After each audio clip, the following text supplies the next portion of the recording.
Bijululi succédé len gawantu fatu mi ngi doon garal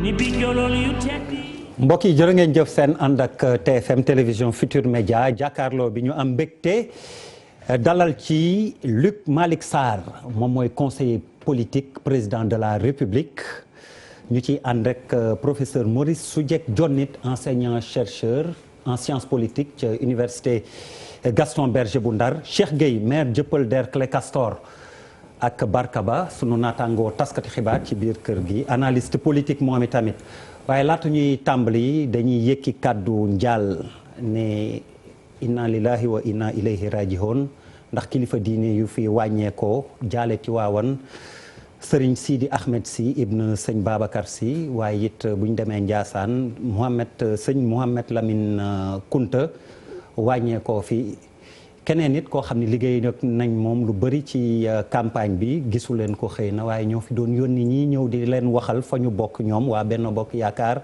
di Pape Oumar Ndiaye ñu koy jàll waa Guédiawaye cité enseignant rawatina njabootam Birima Ndiaye it ñu koy jaale gorom bu wàññeeku ba tax teewu fi yal na leen yàlla xaare àjjana 139e appel Seydina Limamou Laye it ñu ci ndokkeel di ñaan yàlla suñ mbokk Laayeen ni lépp luñ ci ñaan yàlla def ko ñuy tàmbali kon waxtaan bi ak xew-xew bi muy ñaareel bi dinañ ci dikk ci kanam ak démission gouvernement Boun Abdallah Dionne ñuy xaar ci waxtu yi ñu dëgmal ñu tabaat gouvernement bu bees waaye dañuy tàmbaleek loo xam ni Macky Sall yëkki na ko ci kàddu bi muy def prestation de serment ñu war ci taxaw seetlu jàngat ndax bu ñu jàppee ni désordre la wax ni jeex na ci dëkk bi danañ ko fi dakkal professeur Luc Malick Sarr mun nañ ne lu tax mu xaar ba keroog ndax 2012 du loolu lañ ko falee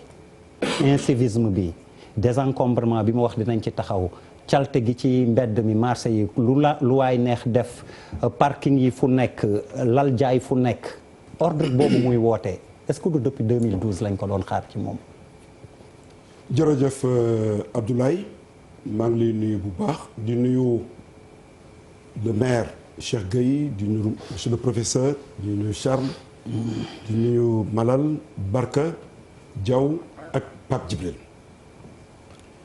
yaakaar naa ne bi nga xamee ne atum 2012 jot na li nga xam ne moo doon la perspective historique du président de la République doon loolu bokk na ci ñu du yokk bi en 2012 li nga xam ne amoon na moom mooy li muy wax ñaari R yi la réparation du pays et la respiration démocratique par la gouvernance et que ñaari affaire yooyu ñaari piliers yooyu da tegoon comme étant les éléments structurants de sa dynamique mu ne man su may def politique dafa am noo xam ne réew mi toll na foo xam ne ci wàllum suux war naa ko suqali noo xam ne loolu gitaloo waaye li tax moo def ko tey jii su fekkee loolu nga ma laaj dina yomb xam nga Macky Sall dafa gagné élection yi ci leer nañ bu 2019 bi ndaxte boo xoolee ci xilaas maanaam histoire du pouvoir nit ñi naka lañ doxalee ci histoire ci wàllum nguur dafa am ñaari écueil maanaam ñaari gàkk-gàkk yu moytu li ñuy wax la crise du résultat et la crise de l'espoir mu ne am naa bilan teg naka ci kanamu Sénégalais yi ñoom la ma seqaloon ñoom lii la ndax Sénégalais dinañ ko valider léegi fu mën a jëmee fan la loolu moo tax mu structuré programme bii mu indi mooy liggéeyal ëllëg c'est la base de son programme ci biir loolu nag am na juróomi initiative nationale yu métti ak 3 programme programme yoo xam ne ñett la yoo xam ne daf ko jagleel 0 déchet 0 bidonville ak ville créative gis nga ñett yooyu ci lay lii mu wax ni nekk dinaa ko wax su tamit tuuti voilà dinañ ci dikkaat nga gën nañu ko yaatal ma dem ci monsieur le maire Cheikh Gueye ndax ni ma ko waxee du woon lii lu ñuy xaar ci moom depuis le début waaye xaar ba mu dese la 5 ans nga doog ne damay teg dëkk bi ci yoon yi mais yéen it da ngeen ci am municipalité yi cër. cantinisation bi lal ci mbedd mi lu ci bëri yéen lañ ko jiiñ ndax ut ay recette yu ngeen mën a dundee lan moo si seen part de responsabilité yéen tamit. jërëjëf Ablaye ma nuyu rek di ñuy seqal waxtaan bi di nuyu ñuy seetaan di rafetlu invitation bi laaj bi nga laaj bu am solo lu tax ñu xaar ba juróom-ñaari at après lu ñëw bëgg songe problème yi noonu nit mën na ko xalaat ndax li fi nekk du gan du lu bees. lu fi yàggoon la maa ngi fàttali keroog rek nii en 2014 avant même 2014 en 2013-2012 le maire de Dakar Khalifa Ababacar Sall initié woon na programme bu mel noonu Dakar ville propre yu ci bari mu ko doon def en relation avec la Fédération sénégalaise de pêche tout ce qui était cadavre de voiture dañ ko doon dugal ci biir géej gi yeneen ñu def ko ak entente Kadakar à l'époque moom moo amoon setal Ndakaaru débarrasser Ndakaaru de ses déchets mais aussi lutter contre l'encombrement par les marchands ambulants ñu reprofiler woon la ville de Dakar restructurer Dakar parce que Ablaye il faut le dire une ville c'est comme un organisme humain oui.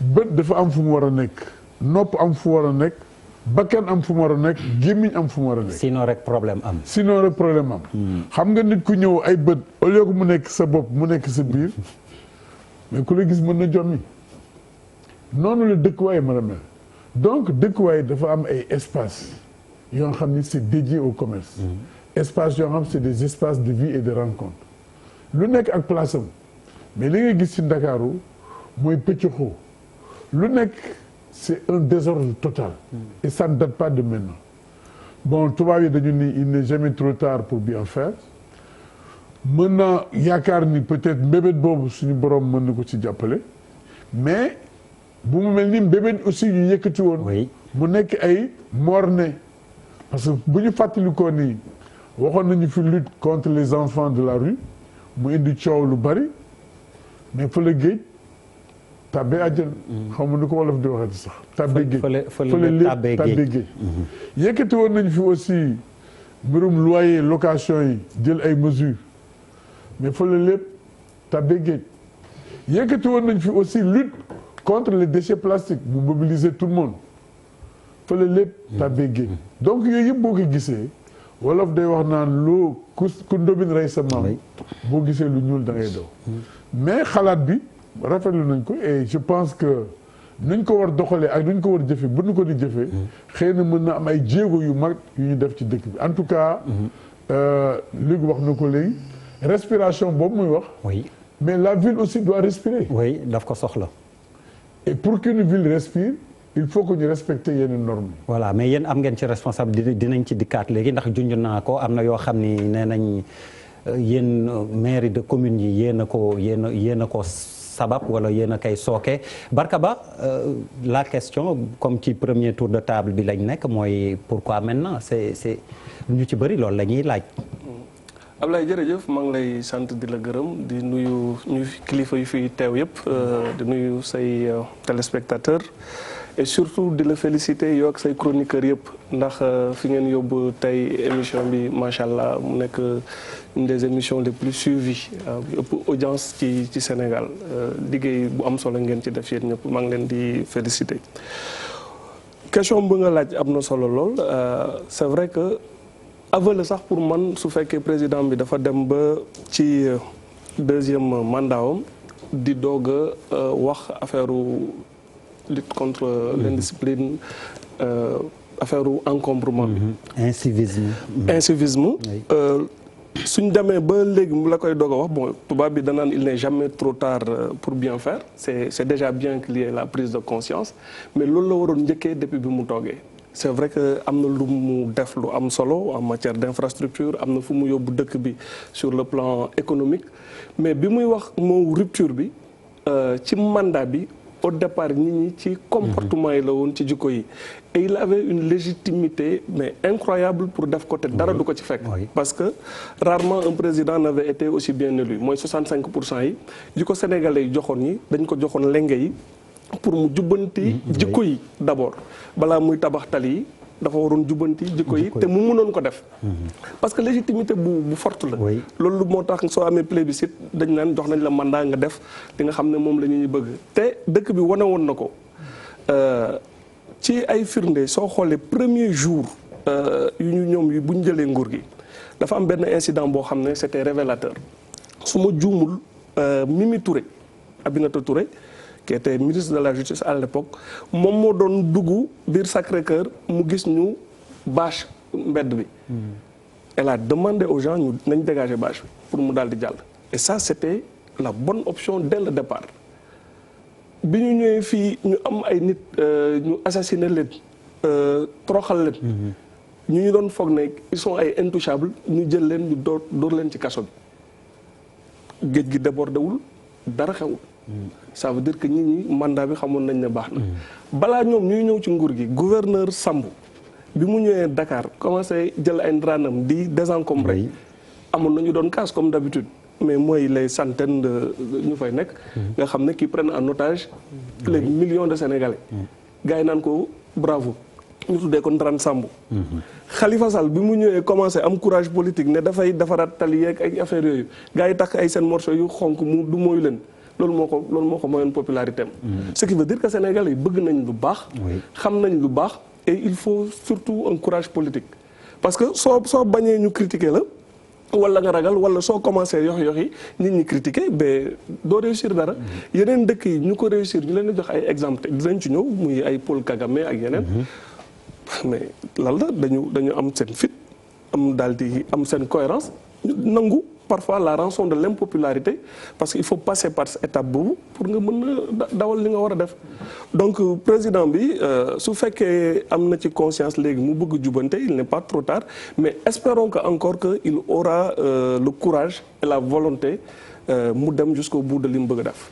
alors professeur Maurice Soudieck Dione li ñuy laaj rek ba léegi mooy pourquoi maintenant pourquoi pas avant. yow noo jàngatee loolu kàddu yi nga xam ni président yëkki na ko ci prestation serment woon. waaw jërëjëf Pape Abdoulaye Der maa ngi nuyu ñëpp ñi nga xam ne ñoom laa bokkal plateau bi bokk ñoom waxtaan bi di nuyu aussi téléspectateurs yi nga xam ne ñu ngi seetaan TFM booy xool man dama koy beneen jàngat laa ci am parce que bu ñu nee civisme warul nekk rek ci population bi mais dafa war a fekk baax ci ñi nga xam ne ñoo ŋànk nguur gi parce que ñoom ñoo war a joxe exemple point de vue de l'exemplarité c'est important c'est-à-dire ñoom ñoo war a wone civisme taxaw ci thème ba nga xam ne bu ñu joxañee askan wi ne leen fii la ci wàllu civisme ci wàllu comportement askan bi mën a leen topp ci loolu donc beneen jàngat bi mooy lan moo andi incivisme bi léegi bu ñu gëstoo lan moo andi incivisme bi ak pëccoxoo bi le maire Cheikh Kay doon wax sànq dañu gis ne ay problème de gouvernance moo ko andi booy xool bi ñu amee l'effondrement de l'État maanaam nguur gi dal di nërmeelu ci wàllu koom-koom ci en 1980 lan moo waraloon loolu c'est parce que dañu amoon l'ONCAD ñu jël ay kii yu mel ne ONCAD jël ko di ko politiquer guerre bi dem boo jéggi dayo banque yi nga xam ne ñoo waroon jël en charge le développement muy BNDES wala USB itamit ñu jël ko di ko politiquer ay ñenn nit ak moo alalu réew mi dugal ko ci seen ay poches di ci def lu leen neex loolu tax bo ñu yegg si en 1980 ñu appliquer les programmes d'ajustement structurel yi nga xam ne moom la ñu Banque mondiale ak FMI imposé woon te loolu ñi nga xam ne ñoo yàqoon réew mi andi ko foofu du ñooñu ñoo gën a yëg métti ci nga xam ne moo jógee ci loolu waaye te askan wi moo ko gën a yëg ndax dañu ne wàllum paj wàllum njàng wàllum caada loolu yëpp nekkatul ay priorité te ku xamul ci nga doon mënoo xam fi nga jëm koo xamante ne wéruloo mënuloo liggéey koo xamante ne jànguloo amoo métier kenn tàggatu la ci mënuloo jëriñ sa réew ci koom-koom ci lu bare. donc loolu moo tax ñu yegg ci faillite économique boobu ñëw ñu imposer ay programme d'ajustement structurel mu métti lool ci askan bi ñu jógeeti foofu def 20 ans d'ajustement jeunes yi doon wax ne dañuy judd retraité recruter tuñu ci fonction publique nguur gi nga xam ne moo yore woon économie bi dal di génne loxoom ne dafa bëgg service secteur privé wutu ko secteur privé boo xam ne daanaka taxawuloon. donc loolu yëpp nekkoon ay jafe-jafe yu métti ñu ñëw maître Abdoulaye Wade jël nguur gi en 2000 moom it continuer système mu guerre boobu ak yàq alalu réew mi ci noo xamante ne ñi nga xam ne ñoo jiite wanewuñu la bon exemple. président Macky Sall ñu fal ko ci 2012 ginnaaw bi ñu génnee Ablaye Wade ci nguur gi ndax moom it ay jalgateem askan wi ànd ne bëggatuñu réew mi di doxe nii ñu dal di samp président Macky Sall mu woote rupture woote la patrie avant le parti woote la gouvernance sobre et vertueuse mais dañu gis ne doxu ci la tax nag doxu ci loolu day andi beneen problème c'est que société bi askan wi ginnaaw politiciens yi ñoom dañu def naka su dul noonu ñoom it kenn mënu leen tere ñu def seen kéemtulaay kàttan ngir am lu ñu foraatu ngir dund ci ndax géographie dañu naan là où sont les richesses là sont les hommes maanaam fi nga xamante ne moom fa la koom-koom bi nekk fa la nit ñi di dem mu andi ñu ci beneen question problème mu équité territoriale lan moo tax ñu jël lépp concentré ko Dakar président Macky Sall ñëw moom it am ay initiative yu mu teg maanaam PUDC Promoville ak yeneen ak Puma ñu koy rafetlu wante yooyu ay programme d'urgence la mais corrigé wul de façon structurelle le biais économique lié à l'aménagement du territoire maanaam lépp ñu concentré ko ci Dakar mu jël lépp def ko diggante Dakar ak Diamniadio mu àndi beneen problème ville yi nga xam ne ñoo nekkoon ci biir kenn développé wu ko ña nga xamante ne ñoo fa nekk war a dund bokk ci réew mi amuñu lu ñu dundee dañu yegg si Dakar bu ñëpp yegg see Dakar foog mu am encombrement donc loolu mënuñu résoudre problème mu encombrement bi sans résoudre problème yooyu mu andi ñu ci ñaari perspective benn bi c'est le recentrage du politique beneen bi c'est le décentrage de l'économique le recentrage du politique maanaam ñu jël li nga xam ne mooy mbëbëtu askan wi def ko muy xol bi nga xam ne mooy dundal politique. et décentrage le décentrage de l'économique.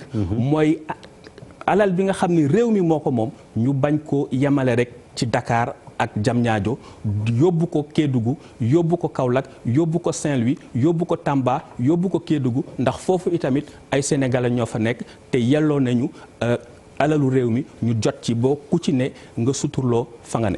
Merci professeur Maurice Soudieck Dione alors pour être complet ci premier tour de table ma dem ci chroniqueurs yi Pape Djibril on dirait bien que le président Macky Sall ci li mu wax 5 ans pour changer les Sénégalais la. Est-ce que c'est pas trop peu. bàyyil ma nuyu la nuyu kilifa yi ñu bokkal plateau yi di nuyu ñi ñuy seetaan di jaale comme ni nga ko defee. Sidi Ahmed si di ñaan suñu borom mu xare ko aljana. Allahumma amiin. te teg loxoom si njabootam. di wax ne rek ñun dañuy sant suñu borom bu baax parce que pendant ay weer ci plateau bi dañ fi wax bilan immatériel ba sonn. mu jógi gars yi doon ñëw di waxal président de la République ne vous posez un faux débat le bilan immatériel n'existe pas mais malgré ces performances économiques yu ñu wax ci agrégat macroéconomique yeeg yëpp tey jii il se rend compte que moom quel que soit loolu yëpp nga xamante ni galvaudé nañ ko.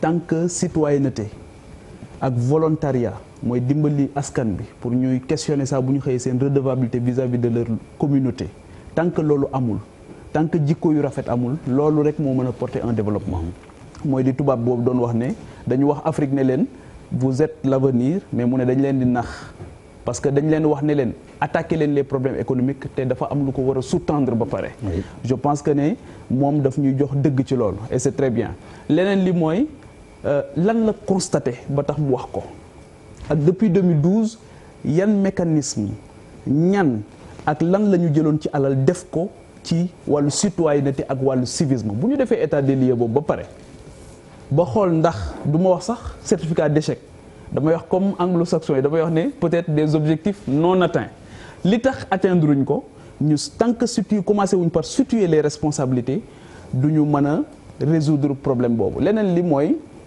à la base pour man moom defoon na diagnostic bi ba pare. gouvernance sobre et vertueuse gis nga bu amoon coowal civisme ak citoyenneté du taxaw. bu nekkoon une réalité te loolu daf ma inquiété même ci discours bi mu def aussi bien au niveau de la prestation de serment que discours du 3 avril bi dégguma ci transparence mu ñëw ci. dans la gestion des affaires publiques te loolu dafa am solo ba nga xamante ni loolu rek moo mën a sous-tendre un développement économique et social su fekkee ne bëgg nañ mu harmonieux mooy li professeur doon wax léegi ci équité ci territorial donc ma jàpp ne gestion sobre et vertueuse boobu moo war a nekk à la base de tout cela leneen li aussi mooy il faut que ñu définir aussi lan mooy civisme ak lan mooy citoyenneté il faut que ñu jox ko contenu parce que nguuru président Macky Sall aussi slogan yi dafay xaw a bari trop slogan yi day ñëw une sloganisation nga xamante ni nit ñi dañ ciy nekk di épiloguer tout le temps te du am contenu boo xamante ni contenu bu am solo la su boobaa bu contenu bi amul pour ñu assigner leen ay objectifs dafay xaw a jafe trop donc ndax définition boobu moom moo war a jiitu ñu jox ko contenu ndax leader yi ñoom ñoo war a approprier wu loolu appliquer ko ba pare di veiller à ce que mu kii ndax électorat bi ak goulot d'étranglement yi ndax dama jàpp ne Sénégal depuis 1960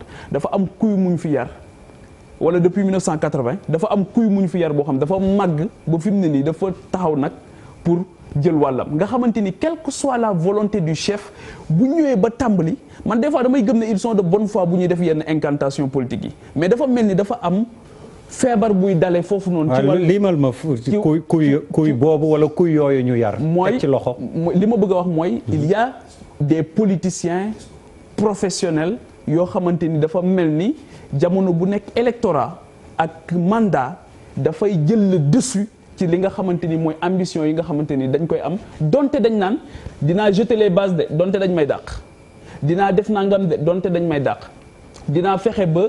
rapport du Cour des comptes ñu koy génne dinaa fexe ba rapport IGE ñu koy génne dinaa fexe ba niñ leen infodé ñu bàyyi ko dinaa fexe ba bu ñu commandité rapport wax na ko ci wàllu administration commandité na fi rapport bu am solo réforme de l'administration bu ñëwee tey ne dafa bëgg ñu réformer administration mais il n'a qu'à nous dire encore une fois kan moo wax ne réforme yi di ñëw moom moo am xëy na problème avec ses collaborateurs ci wàllu courage boo xamante ni war na ko teg pour loolu dañ donc est-ce que dañuy fexe ba excès de vitesse bi dañ ci tali yi est-ce que stationnement yi dina ko dindi est-ce que les haies de clôture débordantes man loolu moom mooy gën a tiital Dakar tabax sa kër tabax lu bari ci buntu bi kenn du ci am sañ-sañ jël sa gravat daal di teg leneen li ma bëgg a jeexale der mooy le civisme du ay affaires yii rek civisme aussi dañuy civisme fiscal dafa am tey jii est-ce que nit ñi war a fay impôt ñoo ngi fay est-ce que tey jii ñi nga xamante ni ñoo ngi jël xaalisu Sénégal di ko jëfandikoo ci beneen anam est-ce que loolu tamit du civisme est-ce que ñi nga xamante ni dañu amee benn arrogance boo xamante ni bu ñu amee xasee am ndomba tànk jàpp ne nit ak dara lañ est-ce que loolu tamit du civisme donc pour man c'est à tout point de vue et à eux ñi nga xamante ñoom lañ confier les destinées du Sénégal de donner le ton bu ñu ko defee rek après li ci des day yomb. Papis Diaw bismillah ziar naa la. maa ngi lay fay der di nuyu suñu gan yi di jaale ñi fi jóge ak suñu xarit Birima di wax ne déjà man je pars d'un constat qui est un peu triste ñu ngi doon fêter suñu 59e année d'indépendance. Et officiellement suñu président di orienter le peuple vers le civisme. Le premier constat mooy on manque de civisme il y a pas de civisme parce que mënoo par exemple am civisme il y a 15 ans après tu n'as plus de civisme soit tu es un peuple qui a le sens du civisme qui le vit qui l'applique wala qui ne l'a pas 59 ans après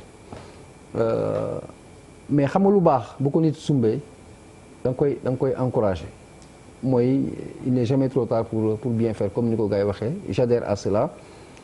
Le seul problème mooy effet d'annonce yi nga xamante ni moom la ñu tàmm di dund si monsieur le maire lu muy wax fàtte na si yokku tolérance zéro en termes d'accident gisoon nañu fi waa protection civile ñu génne ay mesures def communication bu rëy et désormais amatul benn tolérance bu ñuy def si wàllu circulation bi si tali bi parce qu'il faut que les gens se conforment à la règle. Tabina géej pour prendre l'expression du maire. c'est-à-dire que dañuy tàmm nekk Sénégal muy régime mu Wade régime mu Macky dañuy def ay ngan di annonce ñëpp adhéré mais au bout d'un certain temps dootoo ko dégg day mel ni la question est réglée alors que tu le vis tous les jours muy loo xamante ni ñaan nañu xëy na mu soppeeku. leneen li nga xamante ne mooy beesul président Macky Sall moom moo wax dans son discours il parle de civisme mais am na sax fu muy waxee pour man lu gën a puissant encore c'est quand il parle de contrat social. le contrat social moi je crois que loolu foofu la lépp nekk parce que le contrat social ça sous-entend que da nga am ay obligations par rapport ak société bi xam nga Ablaye Deye dëkkoo ci jungle bi xam nga dans la jungle il y a pas de règle il y a que le réflexe de la survie. Mais dans une société elle est bien organisée da nga am ay droits am ay obligations donc il faut que tu te conformes aux normes si sama xam-xam bu gàtt su ma jéemee am sob na damay interpréter l'orientation nouvelle du président parce que président Macky Sall Sénégal la juddoo fii la jàngee fii la yaroo fii la nekkee président donc kenn gënu koo xam ne civisme bi dafa yàgg sooke dafa yàgg am problème. C'est pour rejoindre ta question pour répondre à ta question bi nga ne pourquoi maintenant. Moi, je crois que ça obéit à une stratégie bien faite par rapport à un mandat, à un renouvellement. Parce que boo demee ba waxu civisme tu ne parles plus d'institution tu ne parles plus de combat politique mais chaque citoyen dans son recoin dans son petit coin day sentir li nga xamante ni moom mooy l'orientation nouvelle bu am parce que tu te conformes aux normes. Là il n'y a plus le calcul le souci du renouvellement d'un mandat.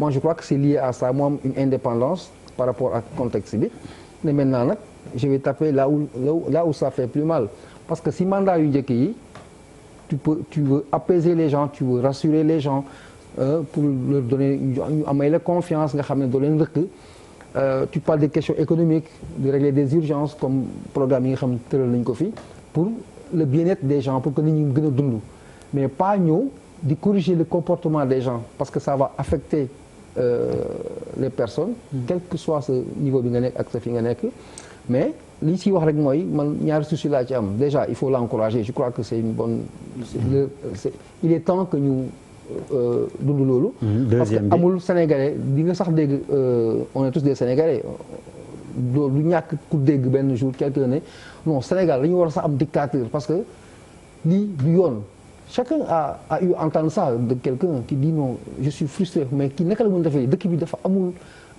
loi parce que lu waay neex def dañu war a sax am benn dictature boo xamante ne fëgg gars yi xam les Sénégalais disent donc ça veut dire que dictature moom baax non c'est une façon d'exprimer sa colère pour dire que ne yenn réewande yi ak waaw donc c'est dans l'esprit quoi moo tax ma ne c'est une des rares occasions où tous les Sénégalais consensuellement sont d'accord sur le fait que il est temps qu'on s'attaque à la question du civisme maintenant li ma ragal rek moom mooy mu nekk effet d'annonce ñu dem au bout d'un certain temps mu estompe mais je crois que ak l'indépendance bi am tey jii président bi c'est son dernier mandat amatul souci libéré de plusieurs contraintes il doit et de coups yi ñu réparer loo xamante ne c'est et de coups yu Pape mal. Djibril Fall alors Malal très rapidement su ma déggee ñii ñuy wax ne kilifa yi nañ joxe exemple mais est-ce que du Sénégalais yi seen bopp ñoo war a ànd vraiment def li ñu war a def pour que lépp jaar ni mu waree jaar yoon.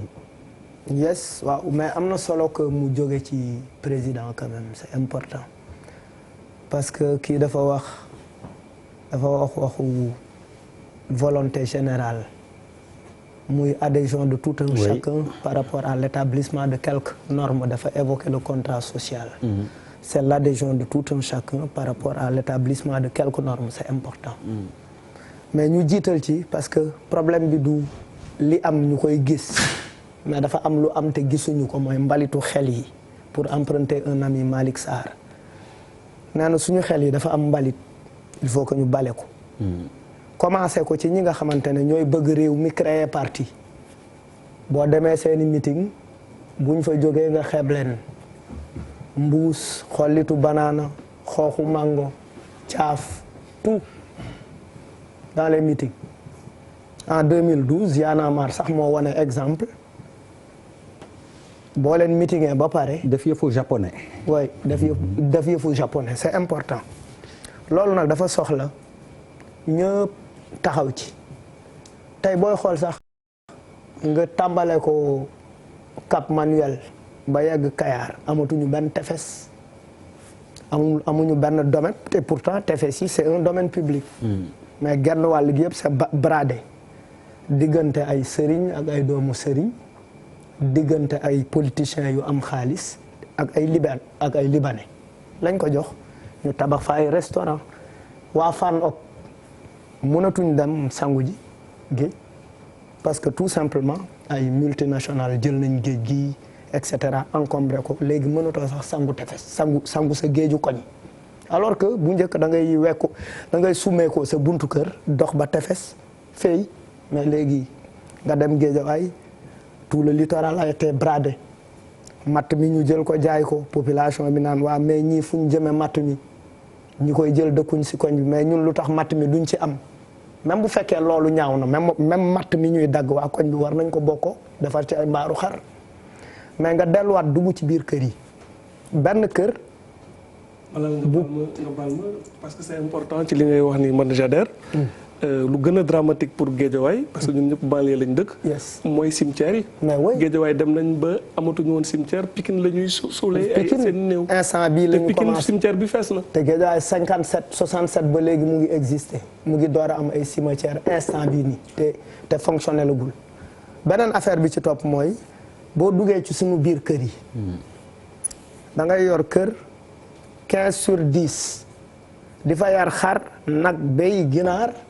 nit ñi dëkk ci biir gàlle bi kër gi amaale tailleur am magasin buy jaay dugub ak ceeb d'abord quand on est encombré quand on a l'habitude de l'encombrement on en fait une culture ça devient très très normal alors que je suis d'accord pour que ñu transformer suñuy ville mais il est important qu'on garde également l'identité de nos villes parce qu'on ne doit pas perdre l'identité de nos villes l'identité de nos villes mooy suñu histoire ville yi pour man loolu c'est dafa am importance boo ñëwee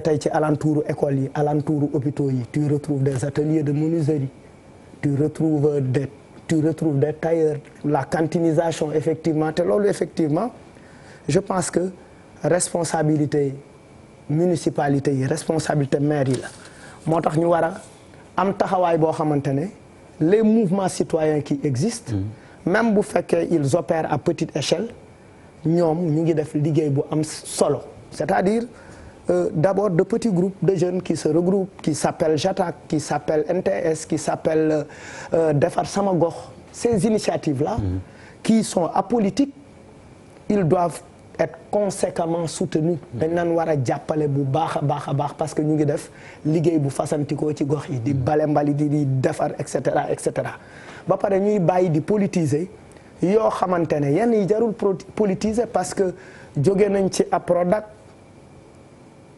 ñëw ci UGC unité de gestion des unité de coordination et de gestion des ordures ménagères mais cette agence boobu ça a été politisé c'est-à-dire ñi ñuy dénk yooyu responsabilité est-ce que bëgg nañu dëkk bi set est-ce que da ngay fal nit ki parce que dafa am compétence su cet est-ce que damay fal nit ki parce que en fait enveloppe bi ay milliards la je pourrais le manipuler parce que maa ko teg ci poste boobu parce que à chaque fois quand j'ai besoin d'un peu de sous pour battre campagne effectivement ma forcer ko la main beneen affaire bi dafa wax sànq nee na ñu il faut prêcher par l'exemplarité oui. mais loolu dafa am c'est important musuma gis ministre wala député musuma gis ministre wala maire bu ànd ak population yi di bale koñ bi pourquoi pas par dimanche xanaa organiser grand marathon ak ay apparence yu rëy nag marathon bu mag ñu sol ay t-shirt sol ay blouson yu cher topp tefes bi sol ay training dosé non ça doit pas se passer comme ça c'est-à-dire ça doit être un geste naturel et au quotidien c'est très très important ñu def ko un programme de quartier def ko un programme local les populations s'associent parce que cette affaire u ñëpp la parce que booy observer léegi tuberculose bi dafa ñëwaat tuberculose bi dafa ñëwaat il faut aller dans les quartiers populaires tu vas observer ça parce qu'en fait c'est partout de la poussière garab yi bu ñu leen daggee poussière bi day jóg quand les gens s'installent n'importe comment dafa wax civisme fiscal mais civisme également administratif da ngay dem service des mines sa oto baaxul ñu jox la visite technique bu baax il faut des sanctions il faut que les gens soient beaucoup plus rigoureux parce que c'est ça l'État. Charles Faye alors bu ma déggee problème de mentalité jóg na fii ak yeneen yu bëri par rapport à l'annonce du président de la République yow noo ko dundee noo ko jàngatee. dig ma may rek mu nuyu suñuy gan yi comme ñu koy defee. su may mbokk lébu yi laayeen yi. parce que appel bu am solo nekk 39e. ak di masawu waa Gouloumbou waa bàyyi ma rek. Charles non dama lay wax Charles lébu n'est pas forcément. laayeen daal dafa am fu mu cosaanoo de. si ñun la si laayeen n'est pas forcément. non dafa am fu mu cosaanoo boo bëggee ñu dëgg si historique. non c'est pas grave dama lay tooñ rek ñu kii di am problème. non dama lay tooñ. waaw yow gan nga fi waalo nga jógee fii da nga fi fekk. fier de l'être waalo pire. xam nga yéen yaa leen fi ñëw sonal ñu. waaw moo tax moytu ma tooñ de am na lu ñu wax ci waalo. yaa leen si ñëw fekk fi ay Dakar waa fekk ñu fi lébu fekk ñu fi. ñu ay commentaire woon lañ dëkk. xam nga yéen la ñëw ak seen parce que la société étant horizontale ngeen foog ne que comme concession bi mun na dem ba n mètre ngeen ñëw rek ne fii nii lay demee. Charles tu te rends compte en 2 phrases tu t'es mis à dos tout le plateau. ba pare jël charrette ñëw fii xam nga solo ñu fii ay itinéraire xaw ma ñu koy waxee itinéraire xaw ma. de waalo je le revendique. haut et fort va chez toi le revendiquer là-bas nga bàyyi ma sama Dakar. di masawu waa Gouloumbou parce que y a eu quand même 2 jours yoo xamante ne wuy ma balaa ngay kii Dakar it dam fi am wàll de ma maamaat. Adja Wara Dieng dam lay wax rek moom la ñu tuddee école Soumbédioune bii. man daal xam nga moytul tamit côté boobu bu ñu fay séddu damay séddu. damaa dem si sama doom bu jigéen bi nekkoon si lan nga ne taay léegi ma réglé sa problème dee maa ut rek fekk ma fi léegi xam nga ma jabar laa dem wax ak moom léegi sa affaire say mbir leer di la ne rek di masawu tam suñuy doom yoo xamante ne waa Gouloumbou dem ba tiis y a eu 2 noyades. ñu leen di masawu xam nga der dafa am waxin mu am jëfin. nga ne ma sànq lu ma ko dundee j'ai très mal vécu que président de la République toog mu am ay gan 18 chefs d'État étrangers ak ay chefs de gouvernement ak ay ambassadeurs mu am benn certain Paul Kagame président di ñu nekk ñun on n'est pas propre dëkk bi setul suñu administration dafa 40 dafa am ay sama je l'ai très mal pris parce que pour man dafa doon wax boo xamante ne suñu waxu biir la.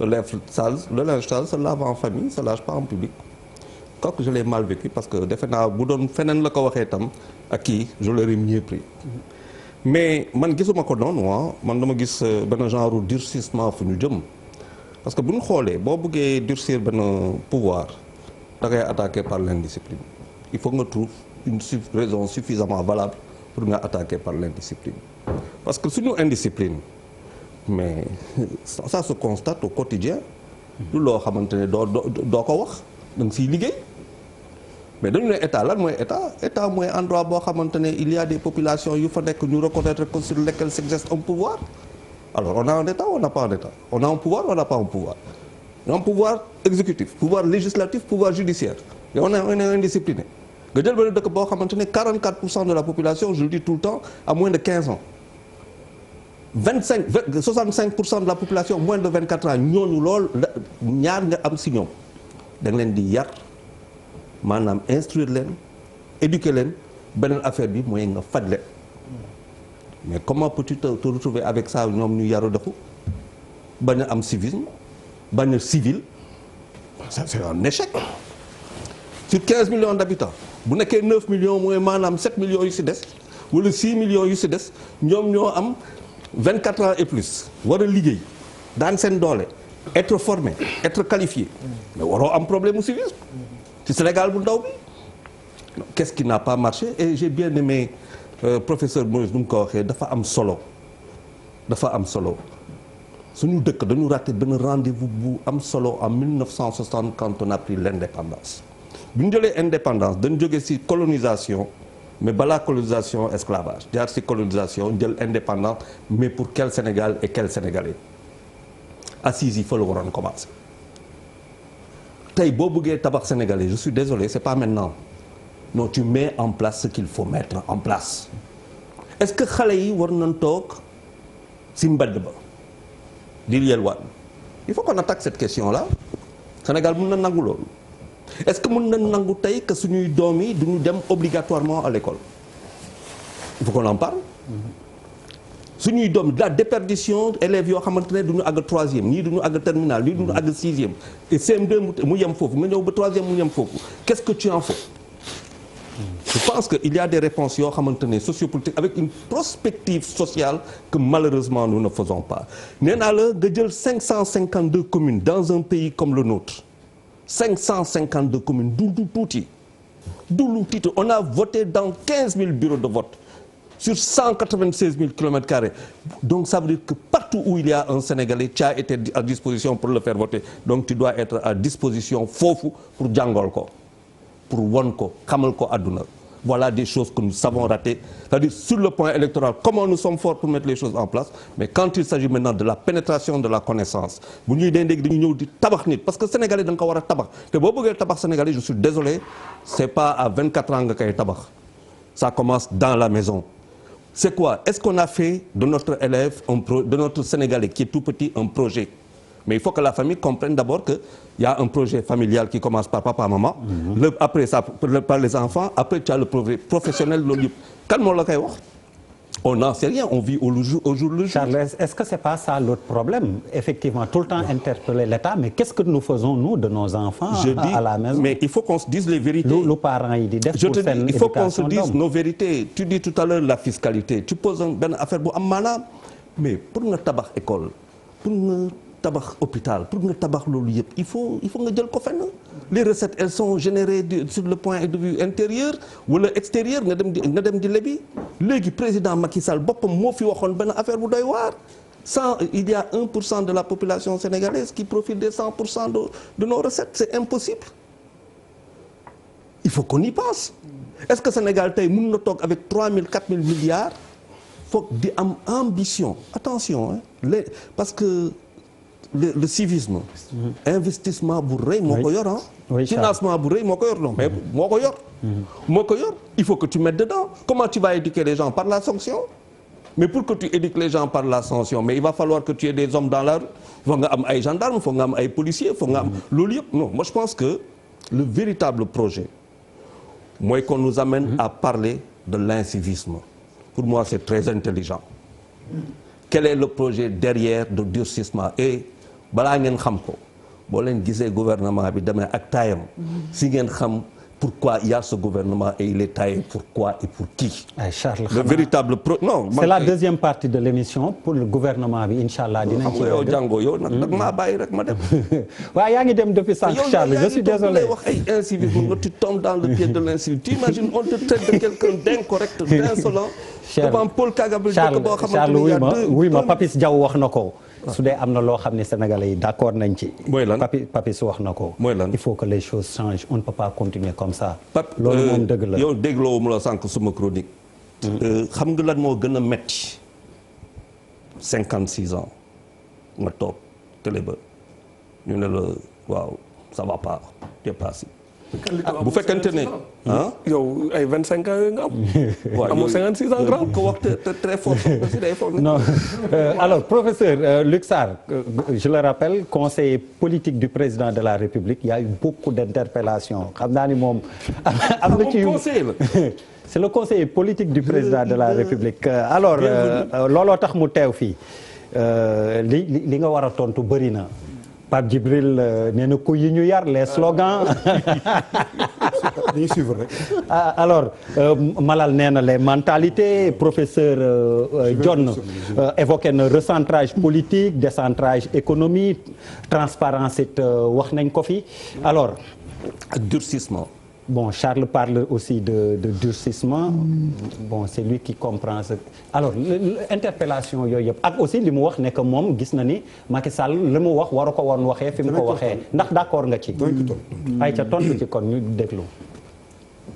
yaakaar naa ne tey war nañoo mën a waxtaan ci yu bari. dégg naa nga wax loo xam ne dinañ ci dellu si foofu français dañuy wax tuuti parce que concept yi je crois que nañ ci waxtaan mën a yow. D'abord. Première fois bi nga xamee ne wax nañ fi affaire encombrement Oui. ak déguerpissement c'est en mai 1961 par le président Dia Mamadou Dia 1961 9 mai Charles du lu bees de moo la mag loolu bu ñu am 61 avant la naissance du président Macky Sall deuxième fois bi mu am c'était en 1973 Senghor juste avant les élections 18 février 1973 mu wax affaire encombrement c'est vrai qu'entre-temps am na le choc pétrolier am na la sécheresse indi lu débar Sénégal danañ ko jël si waat les fins à Djilakh sur l'axe de kii et cetera famine éclatée au Sénégal lu am solo mu am ça il faut l'intégrer une forte ruée vers les villes un fort exode rural mon cher c'est la plus grande sécheresse de l'histoire du Sénégal 73 74 cohabité avec le premier choc pétrolier qui a ébranlé véritablement l'économie de ce pays c'est le deuxième choc qui va pousser Senghor en 1979 mu indi le FMI en 1979 sous la forme du bref plan de redressement économique et financier prélude à ce qu'on appelle les plans d'ajustement structurel de Diouf en 1983 ñu ñëw ci loolu 73 bi nga xam ne am na loolu Senghor bu ñu ko de dernier élément bi mu ko def mooy avant bi une FMI du lu bees mon cher donc avant même wax na dëgg le professeur Maurice ndaxte su fekkee il fait référence au compte K2 avec ni ñu jëlee l'accaparement n'est-ce pas de l'État c'est vrai yëpp d'accord naa ci mais également am na yeneen facteurs yoo xam ne la crise est dans l'UE mais dañ koy rapporter pour xam ne du loolu xam ne rek c'est spécifique au Sénégal civisme bi en France yi ngeen di xaw il y a aujourd'hui un mouvement d'État sur le civisme éducation civique retour au civisme il y a un grand débat en France un ministère dédié Pape Djibril xool affaire bi c'est internet bi léegi en France la révolution est née en France la République le 26 août 1789 789 tey jii ñuy wax affaire civisme bu ñu indi lu bees nañu wax leneen nañu gis affaire bi ci leneen ñu ko nekkee gisee Diouf avait fait la tentative à 2 reprises Wade une seule fois dugg nañ ci ay les maires ak yu yëpp du ma accuser les maires rek c'est pas normal les maires ont des difficultés de survie dañoo am problème de recette ak dugg na fi génn fii bu leen acculer simplement nañu wax une autre dimension de la question la faillite des familles les familles se sont effondrées kër yi mbokkoo tey dis na Sénégal nit ñi seen biir tey jii am na lu bees loo xam ne beneen phénomène mooy l'urbanisation du monde adduna tey jii dëkk taax yi dañuy avancer tey ci réew mi am na ni ñu posé problème bi dafa mel ne 7 ans yi problème yi yëpp ñu wax ni ci Macky Sall la amee déedéet c'est des problèmes qui ne sont pas nouveaux mais qui n'ont pas peut-être trouvé réponse sous Macky Sall et ne les posons pas comme si c'était des problèmes inhérents à la gouvernance de Macky Sall c'est ça l'erreur stratégique dans l'analyse c'est pas comme ça donc booy poser problème bi nga ne oui am na ay famille éclaté na dugg na fi génn fii loolu am na nous avons 46% de la population sénégalaise qui est urbanisée maanaam bu jëlee sénégalais yi bët ñeent fukki ak juróom-ñett gën wàll virgule 5 la 23 yi Dakar ko moom 23 yi Dakar rek ko moom 13 yi Thiès 11 yi région de Diourbel donc buy jàng buy def aménagement du territoire boo koy jàngalee Sénégal dañaan la dafa am triangle utile Dagana Kaolack Sédhiou c'est à l'ouest du triangle que se trouve le Sénégal utile loolu mooy fondamentalement la géographie du Sénégal léegi nag le processus d'inversion président de la République de yamalewu ma développement ci triangle boobu dama bëgg non professeur Puma ak Promoville surtout Puma ce n'est pas du tout un projet ponctuel PUDC c'est vrai mais le Puma est un projet structurant c'est les axes frontaliers mu ne le Sénégal des frontières le Sénégal à l'extérieur du triangle nekk nañu ay doomu adama yoo xam ne c'est important loolu quelles que soient ses limites mooy l'un des fondements li ñuy wax acte 3 de la décentralisation mu ne dans l'histoire des sociétés humaines il y a 3 grandes différences l'avoir et le savoir de pouvoir am première différence deuxième différence bi mooy travail intellectuel ak travail manuel troisième grande différence mooy la différence entre ville et campagne Macky Sall ne bis ni ki tey la nga xam ne depuis les sociétés de prévoyance en 1948 bi mu amee ba léegi moo am lu ñuy wax les communautés rurales dijji naa communauté rurale léegi amatul benn différence entre kaw ak taax damay def la communalisation universelle loolu mooy le fondement de l'acte 3 la communalisation universelle amatul ay communauté rurale am xaaj ak set ci kaw ak taax loolu c'est fondamental mu ne léegi non seulement loolu am na mais ci au niveau des frontières damay ubbi des zones de développement indi ay pôles territoire pour la première fois dans l'histoire du Sénégal mu ne dëkk yi damay territorialiser le développement maanaam nit ñi fa nu dëkk fa lay fonder le développement mooy l'axe de la politique du président de la République territorialisation des politiques publiques nit ñi seen dëkkuwaay yi fa lañ fonder seen développement mu ne nag ci conclusion ci parti boobu non seulement dina indi frontières yooyu mais nag ko def sax ay raaw mooy lan mooy région africaine ouverte donc le panafricanisme développé à partir des frontières yooyu yëpp moo ci dellu soit parce que dafay xaar ak yooyu deuxième niveau d'analyse bi am na lu ma dégg fii mais maanaam li muy wax man ma ci d'accord ah maanaam li muy wax nii yëpp lan noonu lan nga parce que xam nga suy wax l'effondrement la faillite li mu organisé woo mais dëgg la Macky Sall bi mu ñëw ci nguur gi da ngaa juum da ngeen di juum ci analyse bi rek quelquefois Macky Sall autour de son nom ki turam nañu nangu ne il a agrégé les suffrages de 26,5% des Sénégalais non la vérité mooy que second tour n'est pas du tout un élément de jauge électorale toutes les forces contre Wade dégage mais autour de son nom c'était 26,5%. Donc autour de son nom il doit rebâtir la fondation pour préserver le pouvoir. Donc comment passer du simple au double au moins pour préserver durant le septennat son pouvoir, c'est ça l'idée politique.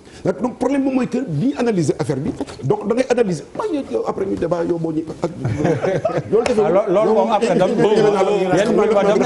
leen di ngeen ñaar jàkkaarloo il faut nous donner le même temps que ñëpp Charles quand même parce que vous avez tout le monde n'a pas parlé plus que vous avez parlé tous contre il faut ma leeral bon léegi nañ ñëw ci beneen bi nga xam ne am na. très rapidement professeur waaw. je conclue. pour ne pas quand même. oui kii gis nga effet d'annonce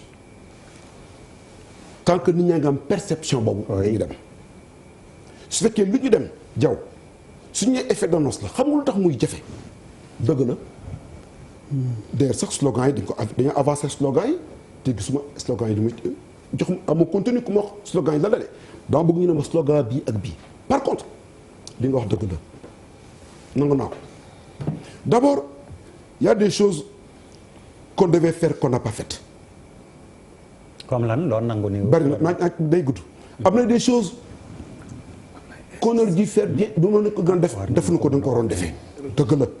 professeur lu muy gudd yëpp war nga ñu ko mën wax quand même nañu nangu dañuy limal bu ngeen waroon def leen ko d'accord léegi Diaw surtout li nga wax daf ma intéressé nga ne nañu moytu ne taalibe yi waxoon nañ leen di ngeen di wàññi xëy na foofu defu njocca la ci waroon def ànd naa Diaw defuñu ko li ko waral nag dafa diis Diaw nangul ne ak lu ñu am volonté politique su fekkee amul ay forces sociales d'accompagnement dans la décision centrale du dem xam nga lu mu mujj jàkkaarloo ak indi doole te nag Diaw ay homme de presse ngeen nañu waxante dëgg gis nga suba boo amee ay désencombrement nii ñu indi nit ñi yéenay jëkk a wax naan ñii ay pauvres pères de famille li na ñuy dundee na ñuy xam ne loolu daloon Khalifa Sall ba moo defee ay déguerpissement ñaa ngi ko wéy ñii ci lii nañu suturlaal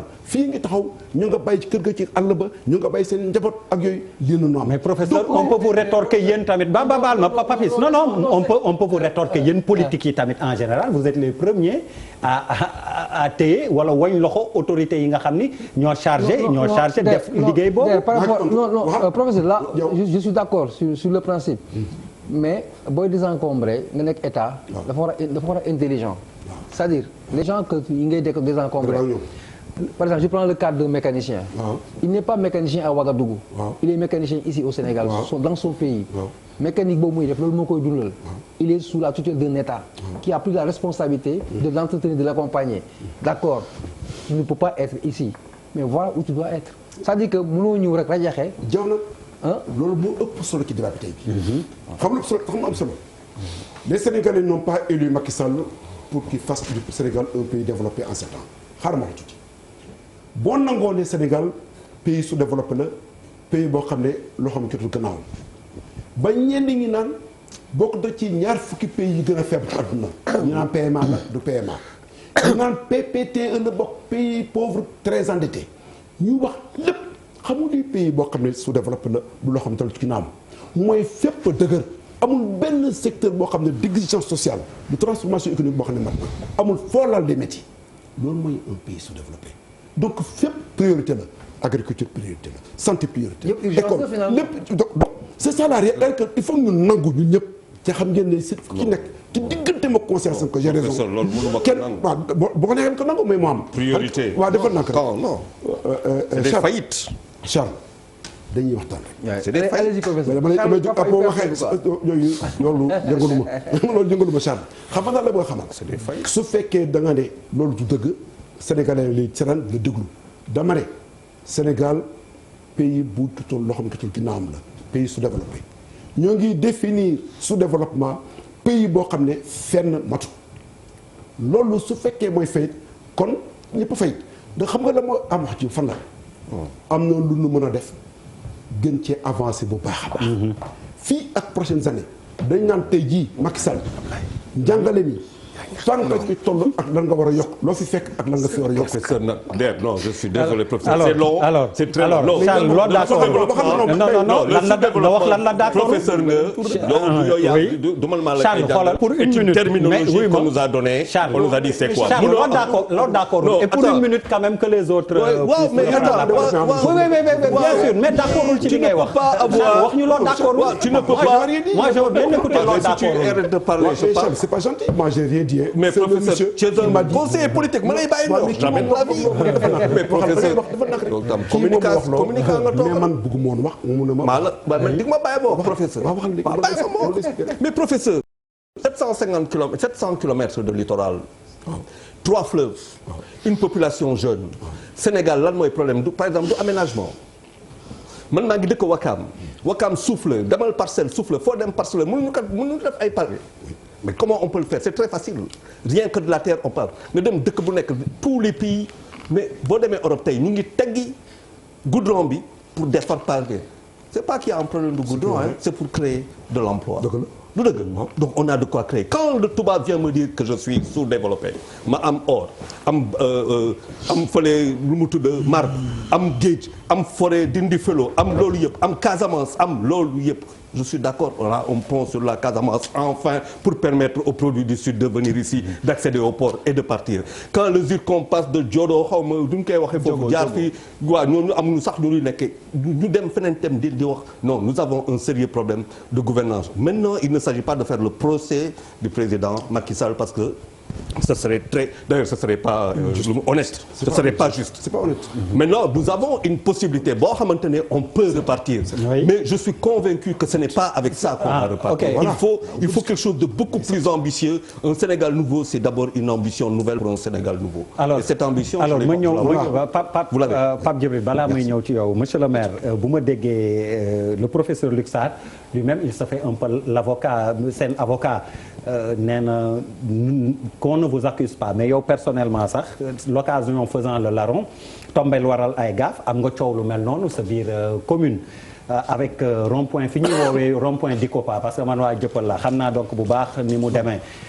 li ñu doon wax cantinisation yi et tamit sa administré yu bëri loolu la ñu wax ak commune yi la wër cité des eaux rond-point 6 fépp marché la rond-point di Kopa bi ñëw yokku si nga am ci coow ba mu am pétition bu ñu signé est-ce que du yéen tamit ni ñuy wax yéenay permettre ñuy lal fu nekk ak muy demee noonu jaxasoo bi ak pëccoxoo bi indi yëpp da ngeen ci am responsabilité. ak acte 3 bi muy wax. je vais aller très vite. bismillah. du ma def historique gu rond point boobu ngay wax mais loo gis lu nekk am na lu ko waral. xam nga rond point boobu rond point spécial parce que rond point boobu et école de formation rek ñoo ko wër ak université. dañ fa def ay millions pour aménager rond-point bi. C'est le lieu de remercier et de féliciter un bienfaiteur qui habite en face du rond-point, qui s'est consacré pour vraiment entretenir le rond-point. Il a fourni énormément d'efforts. Investir lu ne mu def. Quand on est venu, on est allé le voir. waaw wolof. dem nañu seeti ko. ne ko mais nan la ñu mën a def pour rond-point bi. mel na mu meloon dem. waxtaan ci am moom. ñu dem jël benn aménagiste defaraat rond-point bi. man même ma dem ba foq weñ loxo maire ville de Dakar ni ko GIE yi nga def ci corniche bi foog ma jël si benn yóbbu ko ci rond-point bi. mais saa yu ma ñëwee raxaskatu oto yi foofu day salte ba kenn xamul lu mu mel. jeu d'enfant bañ fa defoon ñu damm ko sax foofu y avait plus de sécurité. investissement yi ñu fa def yëpp mu naat saay. mais ñun ni comme que tubaab ne la nature a horreur du vide tant que amuñu kenn koo xam mu ngi fa nekk occupé ko du ñu am solution.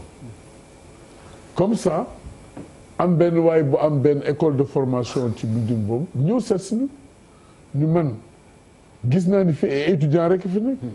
à midi aux heures de repas dañuy dem sori bala ñuy dellu soit day yàgg amoon naa benn projet pour aménager rond-point bi mais toujours mu nekk espace public.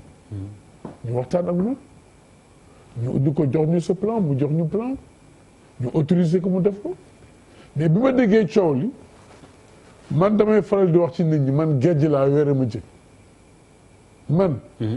géej laa wéer a ma jëg. je fuis pas le débat. man leen mais coow li may dégg lan la ñu wax ma man leen mais da ngeen am problème bu ngeen amee problème ñoo leen rencontré maire bi wax lan mooy seen problème ñu def réunion ñëw bi ñu ñëwee am na ñu fa nekkoon feuille de présence personnalité ak ay kilifa yu dëkk ci zone boobu. ñu waxtaan ba jàpp ni wax ci jarul muy sori sax feuille de présence baa ngi mën naa la ko wax. ñu waxtaan ba juboo ci kaddu ni comme que ñoom bëgguñu loolu ñu fa def parce que dafa c'est controversé. autant am na ñu naan bëgguñu ko am na autant ñu naan bàyyi leen ba ñu àggale man leen déedéet comme que nit ñi bëgguñu ko am na ñu ko bëggul la fa nekk nañ ko dindi mais wax ci jeex na. mieux même ma ni leen damay bañ ñam ci wax ji. ngeen defe ni awma mbébétu dund ko. nañu taxawal benn cadre boo nga xam ni moom mooy assurer le suivi. oui. ba ñu proposer cadre bi. parce que xam naa fu ñu jëm mais immédiatement ña fa occupé woon rond-point bi. ma jox leen sommation. ni leen dans 2 semaines. la ngeen fa defoon yëpp da ngeen ko dindi. donc le problème est réglé. donc le problème est réglé et dans le contrat c'est écrit ici. Hein? Présente autorisation vous est délivrée à titre précaire et elle peut faire l'objet à tout moment d'un retrait immédiat et de plein droit par simple sommation. En cas de manquement aux règles de sécurité, de non-respect du périmètre autorisé, de changement de destination ou de nécessité d'ordre public laissé à l'appréciation de nos services. Donc l'autorisation était précaire quoi, irrévocable à tout moment. Oui, léegi bi may avant may ñëw sax jaar naa fa man leen mais lu coow day jeex.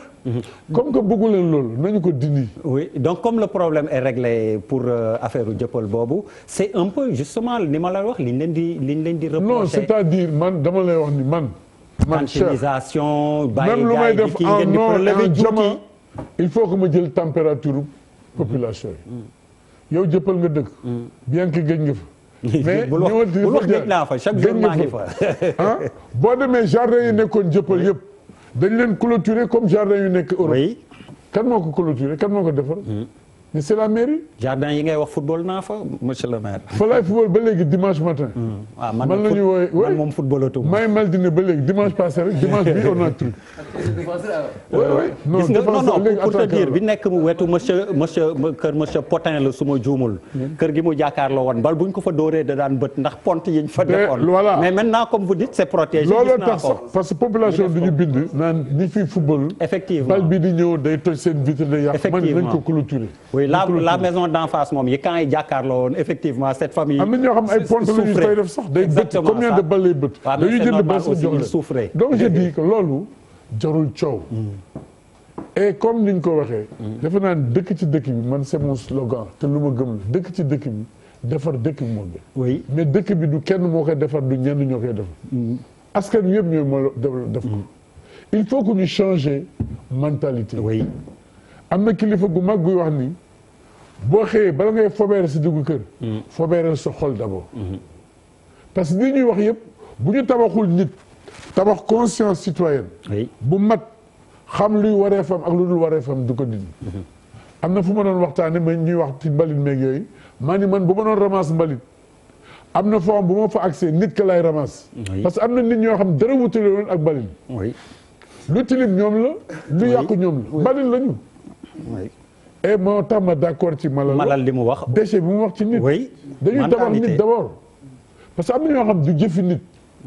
am na benn dëkk bu mu mës a dem benn waaye dafa set africain la woon dafa jël sens interdit bi ci highway bi autoroute bi mu jël sens interdit bi def accident bi police ñëwee ñu wax ko waaj dafa def essence il ne pouvait pas comprendre comment un individu mën def jéye ju mel noonu jël sens interdit ba def accident bi et barki démb gis naa ko ci péage yu booy dem Touba. oui benn waay wàññeeku ci route bi ni day dellu ginnaaw. mais ñëpp taxaw di ko seetaan et kenn du ci wax dara mais lu ñu doon wax léegi en ce moment am na force de l'ordre yi. quand l'État aussi démissionne c'est ça la réalité aussi fu policier war a nekk force de l'ordre nekk def de l'ordre amul force de l'ordre service d'hygiène démissionné parce que bi ñuy xale yaa ngi koy fàttalu service d'hygiène danaan dugg ba ci biir kër yi du xool mbale yi def jox ay kii jox ay grésine ñenn ñuy sanctionné mais gisatoo leen boo leen wooyee ñun la aw ma carburant aw ma produit et est-ce que xam nga aujourd'hui pour saupoudrer même communes yi ñoom ñooy jënd produit yi ñooy mettre de l'essence du carburant ci oto yi pour ñu defar ko alors que am na budget communes yoo xam ni seen budget attan na ko mais am na communes yoo xam ni seen budget attanul ko. oui monsieur le maire mooy li ma doon wax. maintenant leneen li ma doon wax aussi professeur sumb na ko léegi bien que d'accord ma ci trop. parce que communalisation intégrale charme décentralisation c'était les communautés rurales. mënuloo nga yeewu suba rek nga ne communautés rurales yi ak communes urbaines yëpp ñoo yem. mais ruralité boobu dafa am solo. c'est pourquoi biñ ko dindee. l'identité. on a ruralisé le monde urbain. transfert boobu lañ def au lieu de def exode urbain. c'est l'exode rural. c'est des gens venus de l'intérieur. oui Charles bàyyi ñu avec des comportements yoo xam ni. boo demee tey am na ci plage yoo xam ni gis naa ko te ku fa dem nga ko gis boo demee Sandaga guddi am na ay carton yuy def ay nit dañ fay fanaan est-ce que xam nga loolu. boo demee ci marché yi nit ñi dañuy fanaan foofu. mais en ce moment où est l'État. yooyu même passerelle yi nekk ci VDN bi am na ñoo xam ne fa la ñu squatter di fa fanaan fa la ñuy fóotee ak def yëpp. autorité administrative ça moom kenn raconté wu ma ko. moo ko war a régler. je l'ai vécu moo tax bu amee incendie noonu lakk. mu am jafe-jafe alors Barka Ba ce qu'il faut se poser comme question nag mooy li ñuy wax est-ce que cette fois-ci on va aller jusqu'au bout et surtout les moyens qu'il faut ak bàyyi ñi ko war a def ko quand on sait qu'il n'y a pas de fourrière par exemple. man bi may préparé émission bi ma laajtee à gauche à droite ne ma oto yi encombré yëpp fu ñu ko jëmee. boo ko lengee foo koy yóbbu. amuñu fourrière. et aussi autorité yi. on a la mer est-ce que xam nga am na dans l'histoire de l'environnement boo demee États-Unis. ils ont expérimenté la chose. gis nga pour bien sûr repeupler. exactement ni ngay wax carcasse yi mi ngi koy wax sànq moom dans l'introduction wax na ko. carcasse yi mi ngi ci géej gi pour l'écosystème alors Barka Ba est-ce que gëm nga ni cette fois-ci c'est une science confirmée. est-ce que gëm nga ni cette fois-ci ça va aller au bout ni ma dinañ bàyyi nit ñi ko war a liggéey ko et puis aussi les moyens qu'il faut. faut amener ça à la place. Ablaye man dafa am benn théorie boo xam ne daf ma marqué. pour lutter contre li ñuy wax ni yëpp. xam nga avant affaire yi ay échelle la. balaa ngay gis lu gën a spectaculaire yi mooy encombrement bi. dafa am ay incivilité ay affaires yeneen affaires yu ndaw yoo xam ne dañ kaa bàyyi. di ko banaliser ba mu egg ci lu ñu doon wax nii ay nit daal di déborder ay. 5 mètres sa buntu kër ak tabax fu la neex ak et cetera. ak yu mel noonu. New York dañu amoon criminalité très très forte comme ni ko nit ñi xamee ñu am benn maire que tu connais Rudolph Giuliani. bi mu ñëwee il a fait baisser drastiquement la criminalité. xam nga à partir de lan ci benn théorie bi ñu tuddee woon la théorie de la vitre brisée. ñeneen ñi naan ko carreau cassé. c'est-à-dire dafa de en gros quoi soo résumé mooy que sooy réprimer. ci incivilité bu gën a ndaw. moom ngay commencer soo bàyyee ay xale par exemple ñuy foofu fenn ñu daal di jël benn xeer toj ko ci benn vitre bi wala di dégrader ay jardin public ak affaire yooyu ñooy dem ba après nekk ay braqueurs ñoom ñooy dem et cetera et cetera. donc dëkk bi li ñu war a commencer moom moo bari xam nga comme lu ñuy foog ne tubaab yi dañoo gën a civilisé et cetera loolu amul. soo gisee ñoom nu ñu leen normé da ngay xam ne kon au départ c'était des sociétés aussi anarchiques que les nôtres.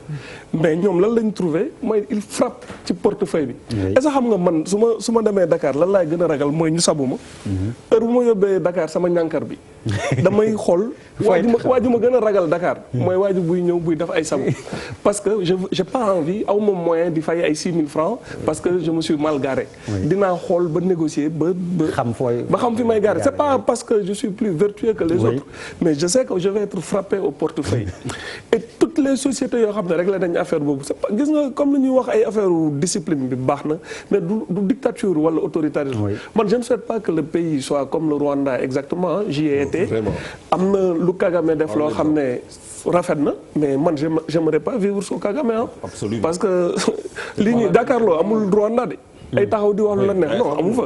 Barka nee na jàkkaarloo amul.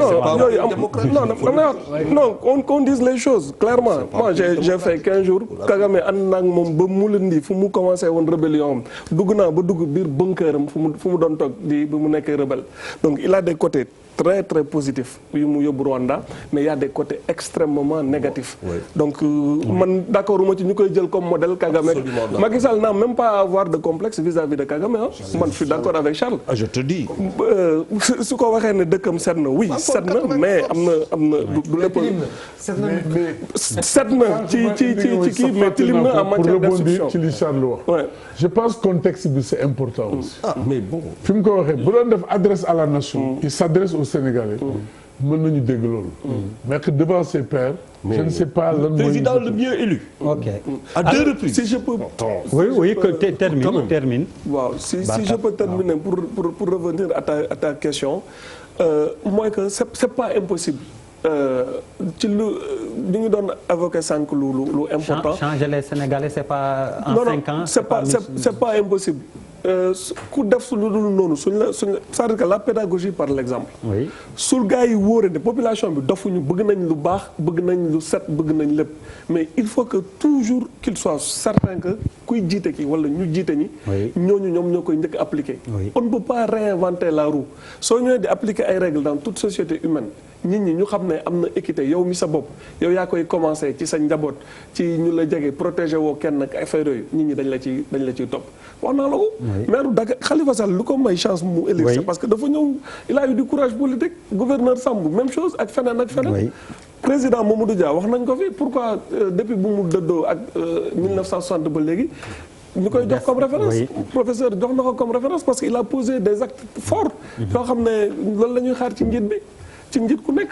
donc c'est pas impossible du ñu société boo xam ne dañoo dof ba mënuñu def lu baax wala xamuñu lu baax mais su autorité yi defee lu ñu war a def la pédagogie par l'exemple mais problème bi day réglé wu. alors professeur Maurice Soudieck-Dione sa gis-gis ci point boobu ñu toll sur la faisabilité de président Macky Sall wax. waaw faisabilité bi man balaa ma ci kii dama bëggoon rek dellu si tuuti sur la question de gouvernance parce que man dama lëkkale. civisme par le haut ak civisme par le bas. maanaam kenn mënul li tax incivisme bi am par le bas.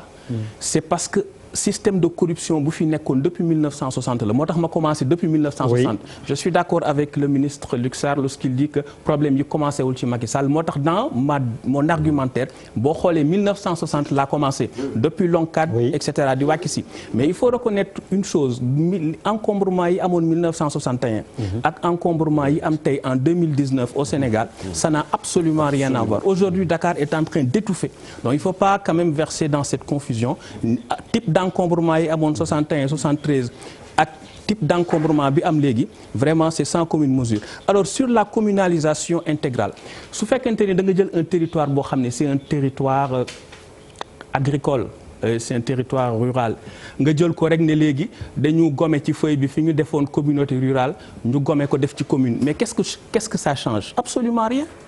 dañu nax nit ñi nga jëlati encore la départementalisation intégrale. Quelle est la pertinence de la départementalisation intégrale? Parce que déjà ñi ngi amoon 14 régions nga jóge ci 14 régions teg 45 départements ku ci nekk am rang de ministre am ay avantages te 14 régions la ñu amoon boo paree nga ne da ngay créer ay pôles territoriaux yi teg anañu doxal nañu 7 ans où sont les pôles territoriaux? Il n'existe pas. Et pourtant, amoon nañ déjà 14 régions. Donc tout ça, c'est une aberration. Pôles territoriaux amul, communalisation intégrale, c'est pas pertinent. Départementalisation non. Axe 3 de la décentralisation, ni ñu ko defee, ça a été éminemment politicien et malheureusement waroon nañu toog càmbar def le bilan de la réforme de 96 samp institution yoo xam ne dana mën a jëmale réew mi kanam donc man dama lëkkale problème gouvernance yi laa teg au cœur du civisme et puis bu ñu xool programme yi ñu wax sànq PUMA ak PUDC mais programme yooyu ñoo firi seen bopp programme d'urgence c'est du français urgence. Voilà. Programme d'urgence de développement communautaire et programme d'urgence de modernisation des axes et territoires frontaliers. Donc, bu ñu nee urgence, on est d'accord qu'on n'est pas dans une optique de correction structurelle de l'aménagement du territoire. Programme bi ñoo firi seen bopp. Alors, la tendance à l'urbanisation, on a dit que c'est une tendance internationale. Je suis d'accord avec vous, monsieur le ministre Luc Sarr. Mais j'ai parlé de décentrage de l'économique, c'est-à-dire qu'il faut créer des villes fortes à l'intérieur du pays pour que villes yooyu nekk des bassins de rétention plutôt que nit ñi di ñëw yéeg si ba Dakar ñu yem Fatick. waaw Fatick lu bëri nekku fa pourtant mënoon nañ ko développer Kaolack noonu Kédougou noonu Tamba noonu c'est de créer des pôles urbains forts pour retenir justement en faire des bassins de création d'emplois, de création de richesses. Et puis les programmes d'ajustement structurel, ce qui les a amenés, eh bien c'est un problème de gouvernance ko kenn du ko discuter. C'est la faillite, l'effondrement de l'État. ñu ñëw imposer leen ne leen nii ngeen di doxalee foog ngeen dégraisser la masse salariale foog ngeen wàññi nii ak nii parce que il y a toujours quelqu'un qui paye les pots cassés. On ne peut pas instaurer un système généralisé de corruption systémique et systématique ba pare ne kenn du fay les pots cassés, ça n'existe pas. Et malheureusement ñi koy fay mooy askan wi askan boobu ko war a fay nag léegi ñoom it dañu débrouiller nu ñu mëne ñi dem taxaw ci nekk marchand ambulant jéem a xool nu ñu wute dara xale yi nga xam ne peut-être am nañ problème dem dans l'immigration clandestine jéem a xool lu ñu am. Donc tant que replacer wuñu problème bi dans une perspective d'amélioration de la gouvernance on n'est pas sorti de l'auberge. Moo tax président Macky Sall biñ koy woo biñ koy fal il avait bien vu le problème. C'était la rupture. Malheureusement il n'a pas il n'a pas emprunté le chemin de la rupture. Le ministre Luc Sarr wax na ko sànq nee na dëkk bi fépp dëgër waaw c'est parce que dañu nekk dëkk bu pauvre fépp dëgër moo tax ñu war a yaxanal as tuut si fi ne bañ ko yàq bañ ko pasaree bañ ko yemale ci yenn poos yi.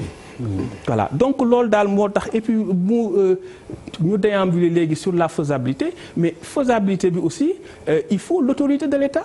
Te l'autorité de l'État lan moo koy teg c'est l'exemplarité bi ñu doon wax. Bu fekkente ne yow yaa ngi yàq di pasare après kii amul lu mu dundee parce que dafa am ñenn nit yoo xam ni alalu réew mi yëpp dañ ko yemale ci ñoom après nga ne ko yow bul jéem a ñefe xool nan ngay dundee. Ah mais kooku ça pose problème. c'est pourquoi j'ai parlé de recentrage du politique et de décentrage de l'économie. Merci professeur, on a parfaitement compris. Pape Djibril, vraiment pour une minute, il y a Pierre Da Silva qui va me crever le tympan. Non man li ma bëggoon wax la rek publicité. man li ma bëggoon wax rek mooy professeur Luc Sarr dafa waxoon ne dinañ def débat finalement le débat n'aura pas lieu. non yéen nee naa leen dama leen di tëggal. non justement parce que déconstruirul li nga xamante ni dañu ko wax. li mu def aussi c'est dafa tenté def benn faux procès parce que ñun mësuñu wax ne problème yii Sénégal ñu pointe du doigt Sénégal. ci Macky Sall la commencé. waaye dañu wax rek ne dafa defoon un diagnostic sans complaisance bi mu ñëw au pouvoir. mu ne woon bu ñëwee loolu lay attaqué lan moo tax depuis 2012 attaqué wul l'incivisme et la citoyenneté et lan moo tax bi mu ne la citoyenneté est mise à mal lan moo tax waxuñu yan élément lay corroborer ñooy corroborer allégation bi yooyu beneen bi mooy fan la commencé fan la problème bi nekk les racines du mal fan la nekk ak mission bi chantier yi kan la koy confier loolu moo tax la question sur le profilage dafay am solo trop kan la koy confier kan la koy dénk ndax gisoon nañ fi moo tax encore une fois Maurice dañu nekk en phase man ak moom mais dañu nekk en phase aussi ci wàllu réflexion bi la transparence pour man foofu la commencé lan la ñu def OFNAC bi ak taxawaay bi nga xamante ni boobu lañ ci amoon rapport ya mu génne woon lan lañ ko def lan la ñu def rapport Cour des comptes pourquoi génnul depuis 2014 la ñu wax lan la ñu def ci IGE lan la ñu def ci yeneen mécanisme yooyu yëpp nga xamante ni buñ ci taxawoon tem daal di ne at mu ñu génn 2012 2013 ñu ne am na loo xam du ñu topp 2013 moom dañ koy régler définitivement 2013 ñu ne am na 2014 loo xamante ni du ñu topp dañ koy régler définitivement encore une fois il a raté aussi une belle occasion parce que ñoo ngi wax fii yëpp yëkkati ay mbébét mais dafay mel ni ñun dañu am problème mu repère ci ñi nga xamante ni ñoom lañ tuddee les précurseurs et les pères fondateurs parce que tey jii président de la république li mu war a xam mooy ñun suñu histoire indépendance du histoire boo xamante ni dañ ko acquérir par les armes c'est les hommes politiques en réalité ñoom ñoo engagé combat boobu ba tubaab yi ne ñii dañu subversif xëy na loolu moo tax tubaab bi li mu am feneen amu ko fii léegi ñooñu bu fekkee ne da nga taxaw bés bu toll noonu mais boo nee ma Pape Djibril Fall man nii laa bëgg nga mel ndax diw kat nii la meloon dama bëgg nga référencé wu ci moom diw nii laa bëgg nga mel père fondateur yi lii lañ doon def jombale woon nañ seen bopp lii mais on ne renoue pas le fil avec les valeurs fondatrices et les pères fondateurs pour man problème bi d'abord foofu la nekk. alors professeur. mais professeur en 2 minutes. publicité non s'il n'a pas compris je précise le fond de ma pensée. mënu ma tontu te comprendre. précise la. waaw mais c'est bon man it bi mu la ne je ne comprends pas je pense que c'est une boutade. dégg na bu baax li nga wax parce que amuñu repère mooy non dama ne il est très politique fais attention. c'est exactement ça Charles moo tax ma ne ko il a compris. non Charles justement. même s'il dit que je ne comprends pas. gis nga pour man il nous faut parler le langage simple. te langage simple du ñu koy defee mooy ñi nga xamante ni dañu jiite dañ leen di dimbali. ni ñu leen di dimbalee mooy ñu waxante dëgg mooy ñu wax leen dëgg affaire yi jarul chercher de midi à 14 heures. en un mot mooy booy digle càngaay. waaw da ngay raggu. gis nga Malal. en 2009. bi Khalifa Ababacar Sall di doog a ñëw ci mairie de Dakar. li nga xamante ni ñoom tàmbali woon nañ ko 2008. ba marchand ambulant yi def marche bu métti. 2009 bi Khalifa Sall ñëwee bu ko def kenn ku bokkoon ci ñoom porte-parole la woon à l'époque Touba la woote il était là-bas woote ne man marchand ambulant yi laa àndal bu ñu fa jógee ndax suñuy doom lañ suñuy nangam. c'est ce que je disais mooy kuy mi may wax kuy moomu moo fi ne mbiri du dem parce que dimbali wuñu suñu chef président de la République ni ngeen koy dimbalee mooy ngeen wax ko dëgg la recette elle est connue. jox leen ko mu jëfe ko Sénégal jëm kanam. alors la surprise du chef. alors s'il te plaît. nañu waxtaan sérieux. en 2 minutes ma dem publicité. je suis contraint par le service commercial. d'accord professeur allez-y. donc xoolal dañuy waxtaan sérieusement. Pape Djibril repère père fondateur yi mooy ñan. waaw dama la koy wax mais dama la koy wax. ñan la. c'est-à-dire que man dama jàpp ne Sénégal bi ñu koy tabax 1960 ñi miin suma waxtaan yëpp xam nañ ko. c'est-à-dire que dama jàpp ne.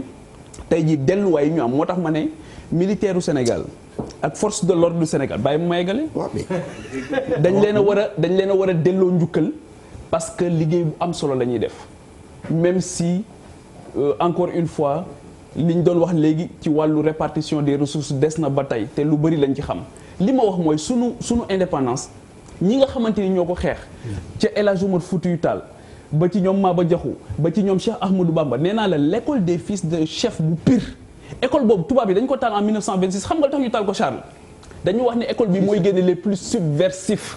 c'est-à-dire que ñun dañu am ay kilifa yoo xamante ni dañ leen cee bëgg ne dootuñu leen ci boole moo tax ma ne delluwaay yi suñu ko amoon tey jii ñu ñuy am ñoo xam ñoom la ñuy delloo américains yi loolu la ñu rawee ñëpp. mooy am na ñoo xamante ni ñoom la ñuy delloo nit ñi boo demee France tamit am na ñu construire ba ñoom la ñuy delloo nit ñi dama ne bu fekkee ne il a raté une belle occasion de permettre à cette jeunesse-là d'exercer sa citoyenneté ñoo am fu ñu leen renvoyer mais aussi de questionner seen redevabilité nan la yow tey jii yan mécanisme ngeen teg pour ma am benn fibre bi en face des couleurs nationales. alors léegi je pense que c'est clair tontul foofu est-ce que leer na. non tontul foofu. waaw damay tontu Pape Djibril li nga wax dafa des lu bare bari ci connaissance historique bi lu bare bari ndaxte boo jël référence bi. mën nga jël ci Jille Fatim Thiam sur la traite entre 1750. j'ai pas été exhaustif j'ai pas été exhaustif. waaw d'accord dama lay wax yooyu ngi kii yëngalu ma dama lay wax. waaw dama lay wax rek yooyu ñeneen ñi la dama lay expliquer rek lu gàtt lu am xam-xam su fekkee Cheikh Omar Fouti nga wax amul réerandoo le président de la République a créé un comité d'historiens. Il a même dit dans son discours ce qui ne s'est jamais fait dans l'histoire du Sénégal, il faut le dire, pour justement qu'il y ait une réappropriation de notre histoire. Les mots ne signifient rien du tout, ça ne nous apprend pas. Parce que pour me comprendre la lettre aux enfants de Ndar, pour me comprendre pourquoi Cheikh Omar Tall s'est adressé aux enfants de Ndar sur le Toubab en 1860 avant le traité de Nango. Pourquoi?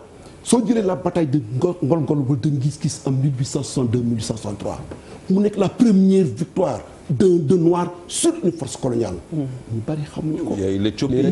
Il y a eu l'Éthiopie. Éthiopie, c'est le 1er mars 1896 la bataille d'Adwa. Donc loolu c'est après. ñun on est en 1862-63. donc les repères. nekkuñ ci loolu. ñu ngi ci comité arrête problème nekkuñ ci affaire yi. donc léegi on revient sur cette question fondatrice là. donc cette histoire là nous sommes en train de la reconstruire pour le peuple sénégalais. Donc nous sommes sur cette ligne que tu dis.